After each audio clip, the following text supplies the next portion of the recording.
everybody, welcome back to my channel. If you are new here, my name is Efiba, also known as ChefPhibs. So today we are going to talk about two things. One will lead to the other. So the first thing is eating less makes you thin, and eating 3 to 5 times makes you thinner. So which of them is true? There's a lot of weight loss craze around. Eating less makes you thin. Now it depends on how you see or you approach that sentence. Now if you're eating less as in you're reducing the amount of food you take, that would help with your weight loss journey. But then if say you're eating once a day instead of 3 times a day, then you're in trouble because it might not necessarily lead to a successful weight loss journey. And then normally with those ones, you would easily gain back the weight if you had to fall off. Some people skip breakfast and lunch and choose to eat supper, or do lunch and choose to skip breakfast and dinner just for the name of weight loss. So then, for example, if I choose, okay, I'm not going to eat breakfast and dinner, I'm going to eat just lunch, and I pack a whole lot of fufu and plenty meat because I've been hungry. You know the way you can eat when you miss breakfast, or you miss breakfast and lunch, and you go to work and you don't eat the whole day, and you come back home and you're eating. At that point, sometimes you lose control that you even overeat. I'm a living testimony. I really know what I'm talking about, and I know most of you can relate as well.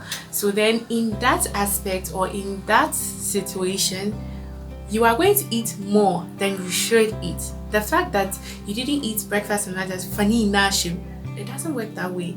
At the end of the day, at that point, your body uses what it needs and stores the rest as fat. Okay, so then if you eat a lot and you're like, oh, I didn't eat in the morning, I didn't eat in the afternoon, you eat a whole bunch of or a whole big bowl of fufu, and then you go and sleep. Bro, sis, nah, you're killing yourself, because you're not going to lose weight. It's going to store the rest as fat. You don't exercise, you don't do anything, and you think you're losing weight, and you don't understand why you're not losing the weight. So then I would recommend or advise that you eat 5 to 6 times a day, where you eat breakfast, you eat snack, lunch, snack, and dinner or supper. Yes, that is more easier, or that helps more, because you don't get so hungry at any point in time to overeat. So then you eat breakfast, then you eat in between your breakfast and your lunch, you take a snack, and then after the lunch, in between your lunch and supper, you take a snack.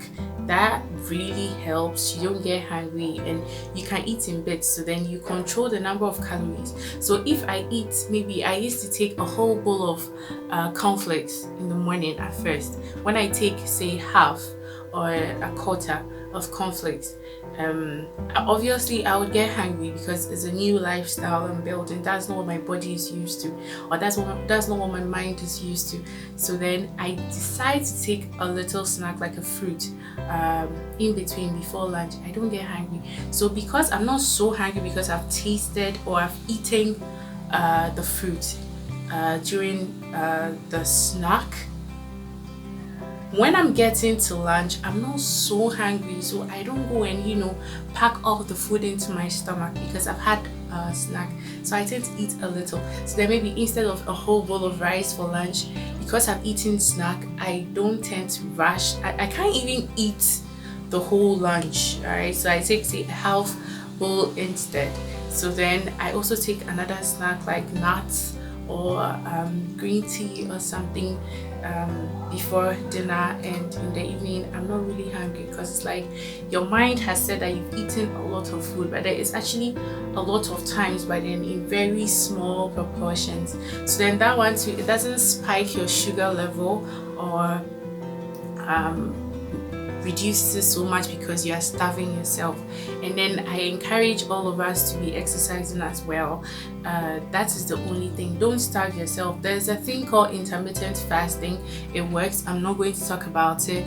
It has a lot of controversies, but then what I'm not saying that intermittent fasting is not good, but then with all the weight loss plans, there are some plans that you can just jump onto, like intermittent fasting. If you're going to do the 24-hour one, or 6, is it 16 hours and 4 hours? I'm not really sure. Or 16 hours and 8 hours, yeah, something like that. If you're going to do that one, I wouldn't discourage or encourage you, but then all what you have to know is the moment you stop some weight loss plans and then you try to introduce the normal eating pattern into your life again, you tend to gain all the weight back, all right? Because like at first you're eating once a day and now you feel like you've lost the weight you want, then let me go back to eating 3 times a day. Then it's like, do you get it? Your body just takes everything back, then you become big again, like me. So nobody should say I'm big. I'm not big, I'm sassy. So that's what I would encourage all of you to do. Normally, if you had to do the 3 or the 5 to 6 different times a day, when you leave or you decide not to, you've lost enough weight and you feel like you want to maintain it, it's easier. You don't just get all the weight back again. Yeah, so I hope we learned a lot from this session. I'll see you next week. Bye.